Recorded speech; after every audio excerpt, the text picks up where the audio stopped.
Good morning, History 132 students.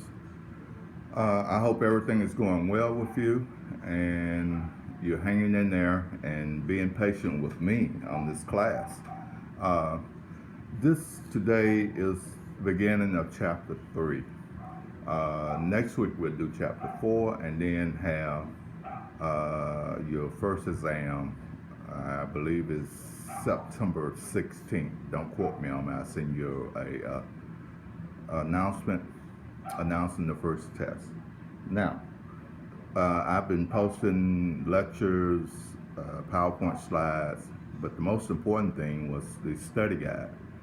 The study guide is key to you passing the test. Study the study guide. All of the answers are on the study guide to the test. I know this may confuse you, but after you take the test, you'll see what I'm talking about. Today, we're going to look at European powers and expansion. Now, let's recap. The first week, we looked at the acceleration of contact between the Europeans, the Asians, the Africans, and the Americans. Mainly, the Europeans led the way, the Portuguese, the Spaniards, the French, the English, and to somewhat the Dutch. But they traveled to the Americas, established an economic system, and what we call the colonial exchange, change of goods, ideas, religion, disease, you name it, culturally exchange. The British got a toehold in North America, the Atlantic seaboard from Georgia to Maine. The French, Newfoundland in Canada and Detroit down to New Orleans. The Spanish, of course, Mexico, most of South America, most of the Caribbean. The Portuguese, mainly Portugal. But the Spanish, the Portuguese, the British, and the French now coming across the Atlantic, transporting goods back and forth. Before you have, later you have the transatlantic African slave trade develop. But let's talk about these Europeans again. Last week we moved to Asia and talked about the Safavid, the Mughal, and the Ottoman, the Turks, the Muslims. So let's go back to Europe and look at what's going on, particularly in the 15th and 16th century AD.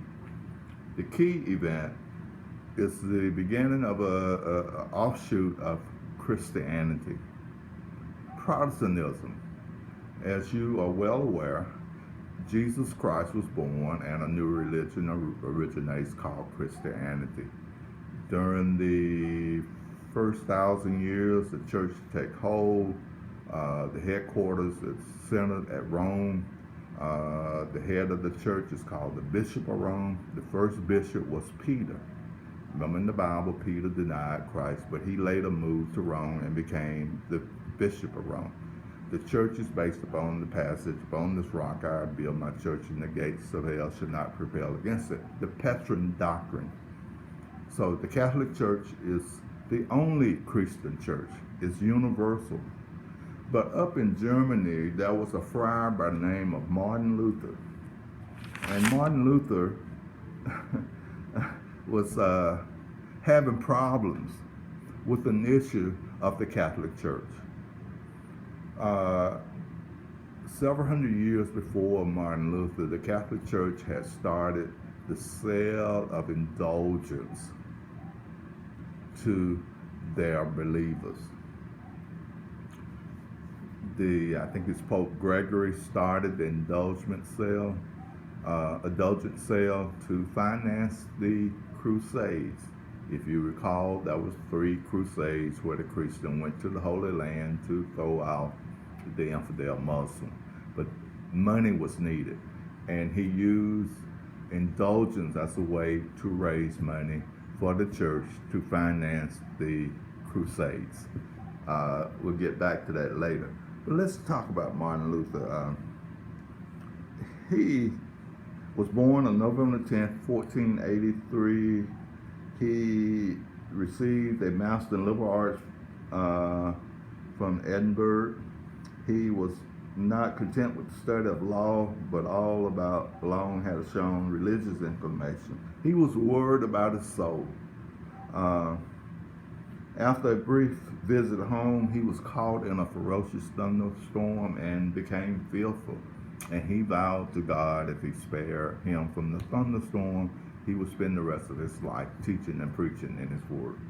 Uh, so, later he would study at the theology school at the University of Wittenberg and receive his doctorate in theology and became a professor.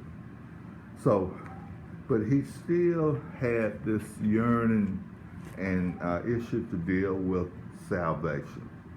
Now, Christian doctrine emphasized that both faith and good works were required of Christians to achieve personal salvation.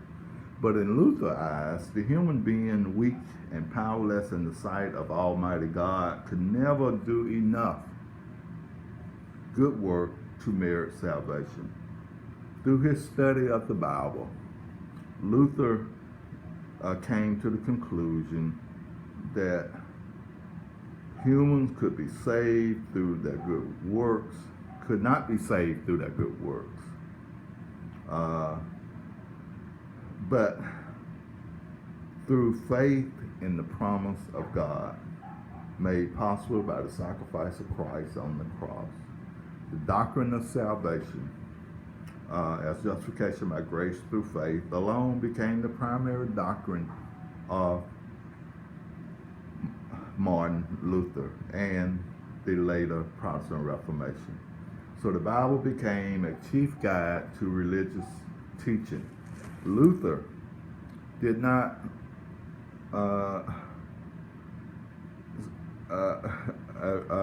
advocate use of violence, but people began to follow him.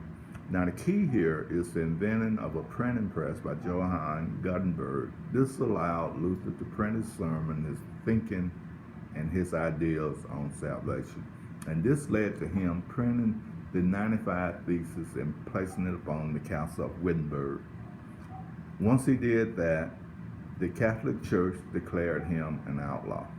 Civil war broke out in Germany between the Catholics and those Protestants following behind Martin Luther. They would become Lutherans. After 50 years, the war was put to an end, and peace came about through the peace. What is that peace called? The Edict of Worms, or the Peace of Augsburg.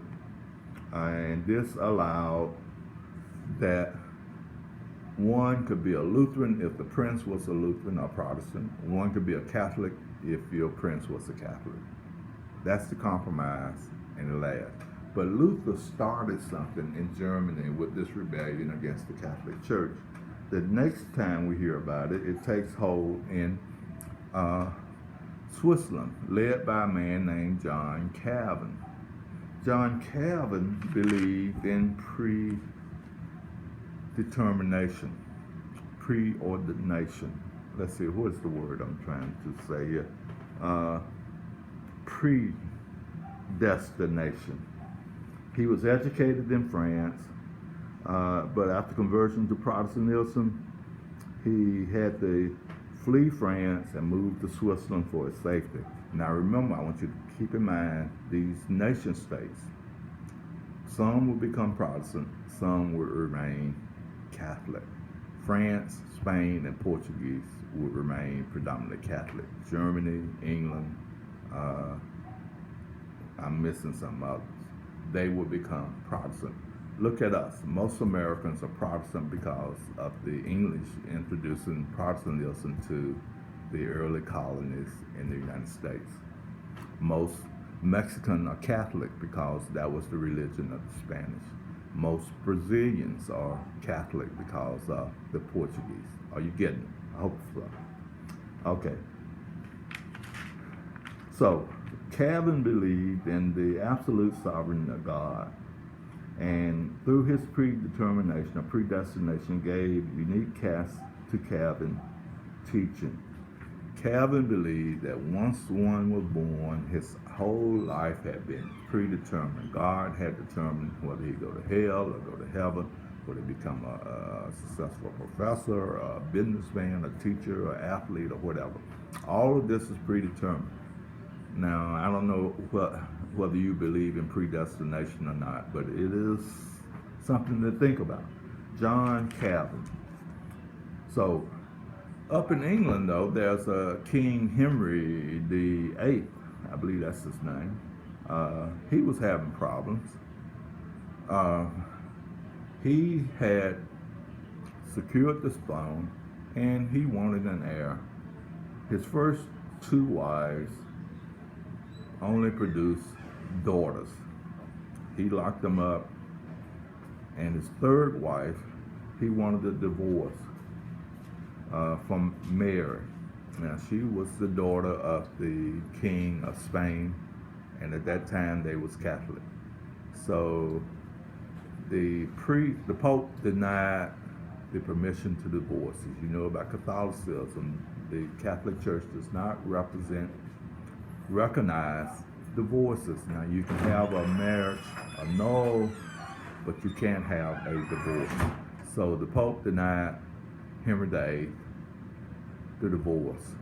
So he goes to the Bishop of Canterbury, and the Bishop of Canterbury issued the divorce and allowed him to marry his next bride. And the next bride would eventually give them a son. But it would divide England, Scotland for a couple hundred years because of these daughters. Mary was Queen of the Scots, she was Catholic. Elizabeth I was the Queen of England, and she was a Protestant. And they didn't like each other. Supposedly Mary killed her sister, locked up in the dungeon, and she dies. So, this is the state of Europe.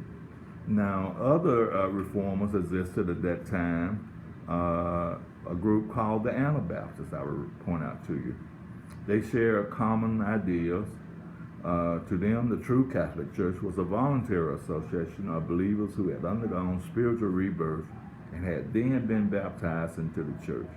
Anabaptists advocated adult rather than infant baptism.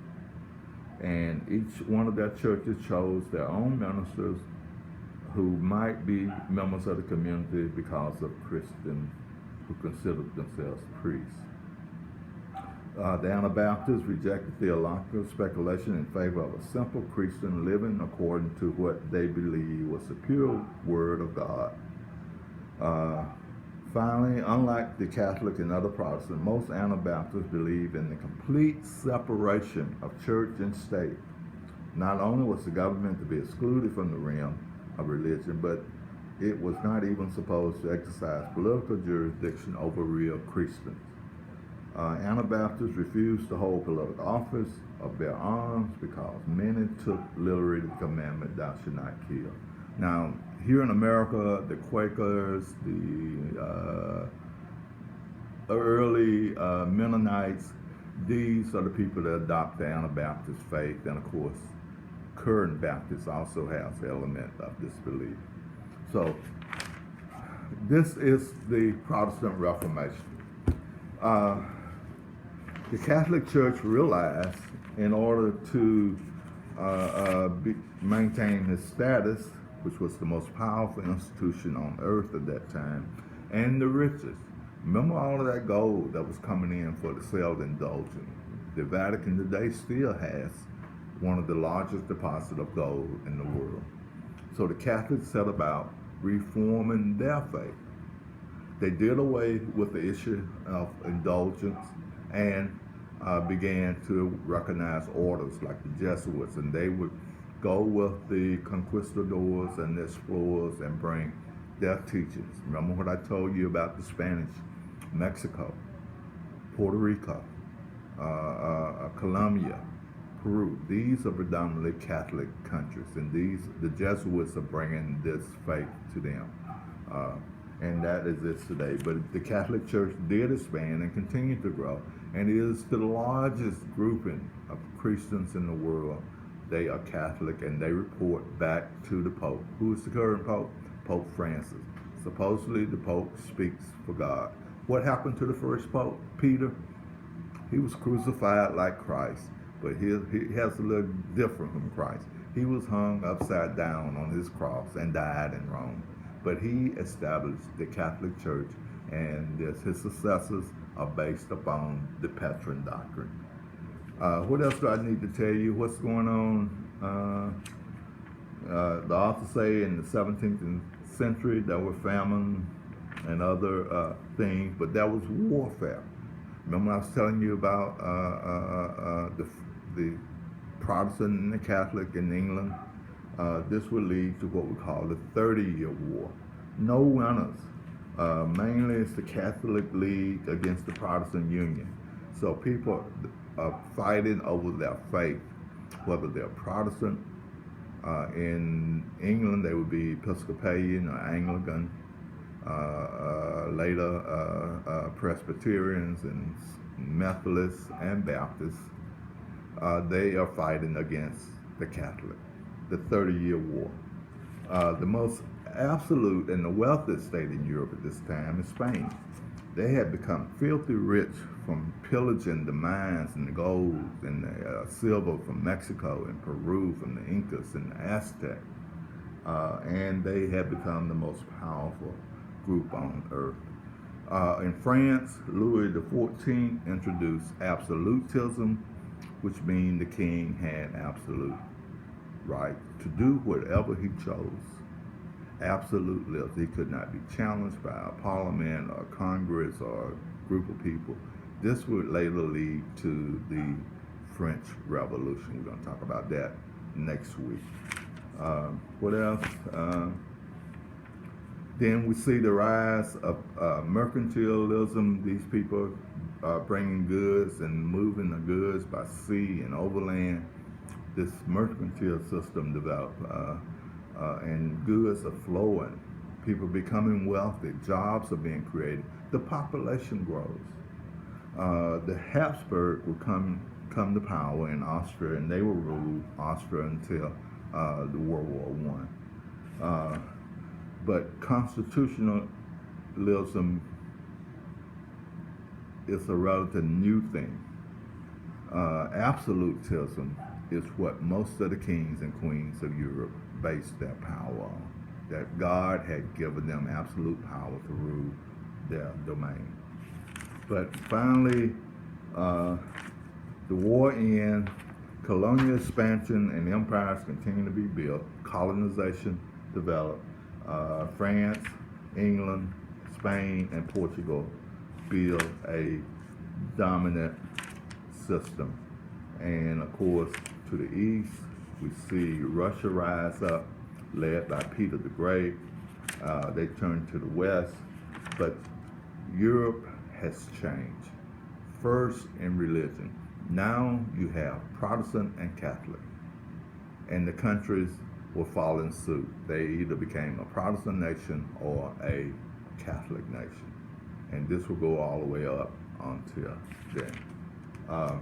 Now, next week we will do chapter 19, a new worldview of the world, and then this will deal with the scientific revolution, the Enlightenment itself. Then we'll have test 1. I'm sorry, I'm moving ahead. But I'm tentatively scheduling test 1 for September the 16th, which is either Tuesday or Thursday. Watch your notification and I will let you know for sure. Guys, there are no assignments. The only assignment you have is to work on your 5-page research paper. Be ready, study your study guide, be ready to take the test. Be blessed and have a good week.